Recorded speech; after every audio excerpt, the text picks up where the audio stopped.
Pendant des décennies, des essais agricoles en Europe ont documenté un phénomène que les manuels modernes jugent impossible.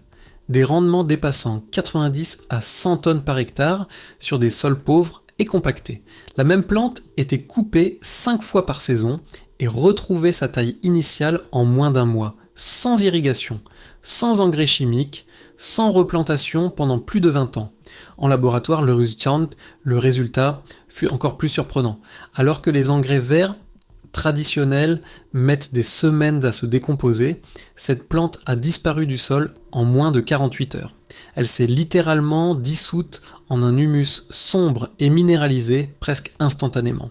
En Angleterre victorienne, on la cultivait comme plante de secours en cas de famine. Dans la France rurale, elle figurait dans les jardins comme plante de secours, une plante de réserve pour les périodes difficiles. Au début des années 2000, elle a disparu du commerce européen au moment même où le marché des engrais dépassait les 200 milliards de dollars. Cette usine existe, et elle n'a jamais cessé de fonctionner. Son nom est consoude. La racine ancienne, vers 90 après JC, le médecin grec Dioscoride décrivit dans son ouvrage de Materia Medica une plante aux racines collantes qui allait devenir une référence médicale pendant 1500 ans. Le nom grec Symphio signifie « faire pousser ensemble ». Les Romains affirment l'expérience. Pline l'Ancien décrit des racines bouillies utilisées comme colle pour lier la viande, et cela fonctionna. Pendant des millénaires, la consoude a été connue sous les noms de consoude, herbe à la coupure ou encore kneadbone, mais sa véritable révolution n'est pas venue de la médecine, mais de la faim. L'homme qui a tout envoyé. Au milieu du 19e siècle, tandis que la grande famine en Irlande faisait 1 million de victimes, un pauvre Quaker anglais du nom d'Henry Doubleday se mit en tête de trouver une solution. Il tenta diverses entreprises, production d'amidon, de colle industrielle, mais échoua à chaque fois. La famine, elle, le hantait. Doubleday écrivit au jardinier en chef du palais impérial de Saint-Pétersbourg pour demander une variété russe spécifique de consoude. Il reçut quelque chose de différent, un hybride naturel qui ne figurait pas dans les catalogues botaniques. Cette erreur a tout changé. La plante affichait une vigueur extrême, des rendements absurdes, une croissance explosive, une résilience hors du commun. Doubleday comprit qu'il tenait là quelque chose de bien plus important. Une plante capable de produire de la fertilité à l'échelle industrielle, sans industrie. Il consacra 30 ans à l'étude de son confrère. Il mourut à 92 ans, pauvre et inconnu, et sa famille brûla toute l'archive. 30 années de données disparurent. La route non prise avec la mécanisation et les engrais de synthèse, les plantes vivaces ont perdu leur intérêt économique. La logique a changé. Acheter des intrants chaque année était plus rentable que de cultiver des systèmes durables. Un agriculteur qui utilisait la consoude n'avait pas besoin d'acheter d'engrais, il était autonome. Après la guerre, un jeune horticulteur britannique du nom de Lawrence Hills redécouvrit l'histoire oubliée de Doubleday. Il fonda la Henry Doubleday Research Association et rassembla plus de 20 variétés de consoude qu'il étudia de manière systématique. Un seul a remporté tous les critères, Booking 14. Elle ne produisait pas de graines et n'était donc pas envahissante. Elle était résistante aux maladies, sa teneur en potassium était supérieure à celle de tous les fumiers animaux. Alors que le fumier dépasse rarement 1,5% de potassium, le Booking 14 en contenait plus de 7%. Mais le véritable choc s'est produit sur le terrain. Le secret des racines profondes. Les racines de la consoude pénètrent jusqu'à 3 mètres de profondeur, puisant des minéraux inaccessibles aux cultures annuelles. Elles fonctionnent comme des pompes biologiques, extrayant le potassium, le calcium, le phosphore et le magnésium du sous-sol, et les concentrant dans leurs feuilles. En coupant la plante, on fait remonter à la surface ces minéraux profonds. C'est tout le contraire de l'agriculture moderne. L'agriculture moderne extrait des ressources. On plante, on récolte, et le sol s'appauvrit. Avec la consoude, on améliore la fertilité à chaque coupe. C'est une régénération, pas un appauvrissement. En France, où les sols agricoles s'appauvrissent en matière organique depuis des décennies, cela change tout. La consoude ne se contente pas de nourrir le sol, elle le régénère. Quand Hills prit conscience de son invention, il prit une décision impensable sur le plan commercial. il refusa de la breveter. Il envoya gratuitement des plants à tous ceux qui en faisaient la demande.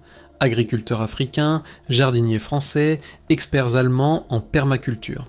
La plante s'est propagée sans propriétaire, sans contrôle. Le silence orchestrui. Au XXe siècle, le procédé Haber-Bosch a permis de synthétiser l'ammoniac à partir de l'air, résolvant ainsi la crise de la fertilité.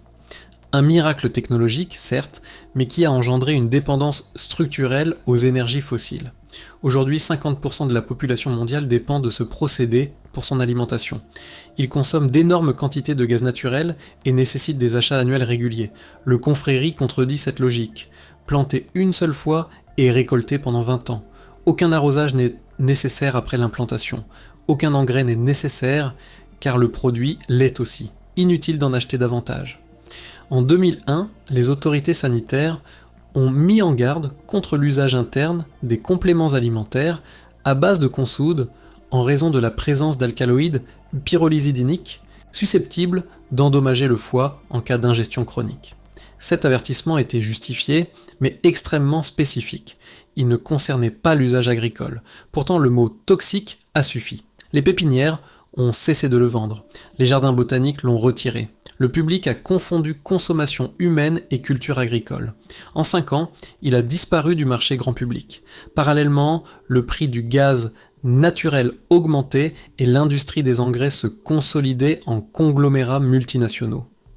Biologiquement, rien n'a changé. Bocking 14 continue de produire 5 récoltes par an, il résiste à des températures aussi basses que 30 degrés, il survit à la sécheresse, il se décompose en 48 heures, il fertilise le sol gratuitement. Aujourd'hui, elle survit en marge de la société, dans les jardins en permaculture du sud de la France, dans les cours des fermes, échangée entre jardiniers comme une marchandise de contrebande.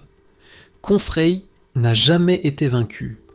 Le camarade n'a pas été vaincu, il a été réduit au silence, réprimé non par la force mais par la réglementation, la désinformation et l'indifférence. Car cela prouve une chose dangereuse, la fertilité ne s'achète pas, elle se cultive, elle ne se présente pas sous forme de sachet, elle puise sa source dans des racines profondes, la patience et le savoir. L'avenir a déjà commencé. Et chaque fois que la dépendance devient trop coûteuse, lorsque les prix du gaz naturel augmentent et que les chaînes d'approvisionnement se rompent, des centrales comme celle-ci réapparaissent. Non pas parce qu'elles ont été découvertes, mais parce qu'elles n'ont jamais cessé de fonctionner. En 2020, pendant la pandémie, les recherches sur comment cultiver la consoude ont augmenté. Les gens se souvenaient qu'il existe des systèmes qui ne dépendent pas de la livraison mondiale. La question n'est pas de savoir si cela fonctionne. Cela a toujours fonctionné. Les données sont là. Les expériences ont été réalisées. La question est pourquoi n'en avez-vous jamais entendu parler de cette manière ? Pourquoi n'est-ce pas enseigné dans les écoles d'agronomie ? Pourquoi n'est-ce pas dans les manuels d'agriculture moderne ? La réponse n'est pas que cela ne fonctionne pas. C'est que cela fonctionne trop bien au point de menacer la logique de tout un système. Le coffre-fort ouvert. Le coffre-fort est ouvert. Le savoir ne peut être détruit, seulement oublié. Et l'oubli a une date d'expiration. Le reste dépend de ceux qui savent encore cultiver la terre. De ceux qui osent remettre en question l'idée reçue selon laquelle il faut acheter des engrais chaque année. De ceux qui comprennent que la meilleure solution n'est pas toujours celle qui génère le plus de profit, mais celle qui fonctionne. Et ça, c'est une histoire que les vidéos sur les miracles de l'agriculture moderne ne raconteront jamais.